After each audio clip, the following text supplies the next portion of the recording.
બનાસકાંઠાથી આ સમયના સૌથી મોટા અને સળગતા સમાચાર સામે આવી રહ્યા છે. કાયદો અને વ્યવસ્થાના લીરે લીરા ઉડાવડતી એક સનસનાટીપૂર્ણ ઘટના ડીસામાં સામે આવી છે. જી હા, ડીસાના એક નિર્દોષ યુવાન પર અસામાજિક તત્વોએ બેફામ બની હુમલો કર્યો હોવાની ચોંકાવનારી વિગતો બહાર આવી છે. ભોયણ નજીક રાત્રિના સમયે હંગામો મળતી માહિતી મુજબ આ ખળભળાટ મચાવનારી ઘટના ભોયણ નજીક ઘટી છે. રાત્રિના અંધકારમાં જ્યારે એક યુવાન પોતાના પરિવાર સાથે એક પાર્લર પર ગયો ત્યારે અચાનક જ અસામાજિક તત્વોનો નિશાન પર આવી ગયો. સૂત્રો પાસેથી મળતી વિગતો અનુસાર વિવાદનું કારણ માત્ર એટલું જ હતું કે ગાડીની લાઇટ ચાલુ રાખવી. હા, માત્ર આટલી નજીવી બાબતે અસામાજિક તત્વો ઉશ્કેરાઈ ગયેલા. પહેલા બોલાચાલી થઈ જોતજોતામાં મામલો એટલો ઉગ્ર બની ગયો કે વાત મારામારી પર આવી ગઈ. પરિવારની સામે જ 5 થી 7 શખ્સોએ ખૂની હુમલો. આ ઘટનાનો સૌથી આઘાતજનક બાબત એ છે કે હુમલાખોરોનો આતંક એટલો વધી ગયો હતો કે તેઓ કાયદાનો સહેજ પણ ડર રાખ્યો નહીં. એકજૂથ થઈને હુમલો ભોગ બનનારા યુવાનના આક્ષેપ મુજબ 5 થી 7 જેટલા માથાભારે શખ્સોએ એક સંપ થઈ તેના પર તૂટી પડ્યા હતા. પરિવારની સામે જ મારામારી. આ સમગ્ર ઘટના બની ત્યારે યુવાનનો પરિવાર તેની સાથે જ હતો. પોતાના વહાલ સોયા પરિવારની નજર સામે જ અસામાજિક તત્વો નિર્દયતાથી માર મારતા હતા, જેના કારણે સમગ્ર વિસ્તારમાં ભારે ચકચાર મચી ગઈ છે.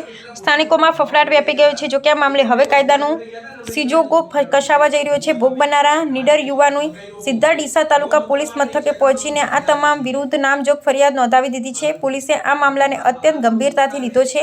ફરિયાદના આધારે ગુનો નોંધીને પોલીસે હુમલાખોરોને ઝડપી પાડવા માટે ચક્રો ગતિમાન કર્યા છે અને વધુ તપાસ હાથ ધરી છે. હવે જોવાનું રહેશે કે ખાખીનો ખોફ આ અસામાજિક તત્વો પર ક્યારે વરસે છે ને આ પીડિત પરિવારને ક્યારે ન્યાય મળે છે. અહેવાલ જયંતિભાઈ ઠક્કર.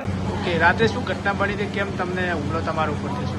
સાહેબ, હું મારી ફેમિલી સાથે, મારા બે નાના બાળક અને મારી વાઈફ સાથે ડીસન હોટલમાં નાસ્તો કરીને આવતા હતા અને ત્યાં પાર્લર છે અંકુરભાઈ રાવળ કરીને, એમના પાર્લરે સિગરેટ અને જાફરી લેવા હું ઊભી રાખી હતી ગાડી.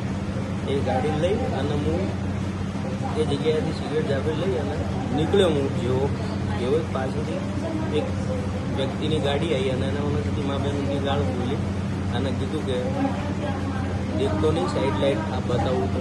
મેં એને કીધું ભાઈ સાઈડ લાઇટ પાછળ ક્યારેય ના દેખાય, આગળ જે ગાડી ચાલતી હોય તો મને દેખાય કે ભાઈ કઈ બાજુ સાઈડમાં જવાય, બરાબર.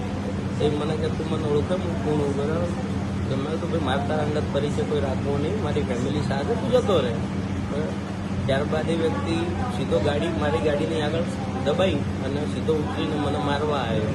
તો હું અંકુરભાઈ રાવળ પાસે પાર્લરવાળા પાસે પાછો ગયો અને મેં કીધું કે આ ભાઈને સમજાવો, મારી પર મગજમારી ના કરે, હું ફેમિલી સાથે છું અત્યારે, મારા બે નાના બાળકો બી છે સાથે. આટલું કહેતાની સાથે સીધો એને મને લાફો મારી દીધો અને મેં પ્રત્યુત્તરમાં મારા બચાવ માટે એમને ધક્કો માર્યો. તો 3 થી 4 જણા ક્યાંથી લાકડી લઈને પાછળથી મારા ઉપર હુમલો કરી દીધો.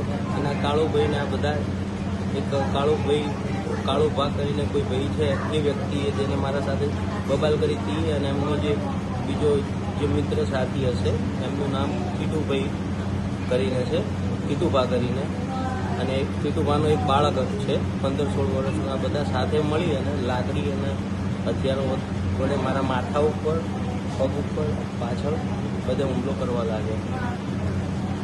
શું કારણથી કંઈ એમાં ખબર પડે? ફરિયાદ આપી છે?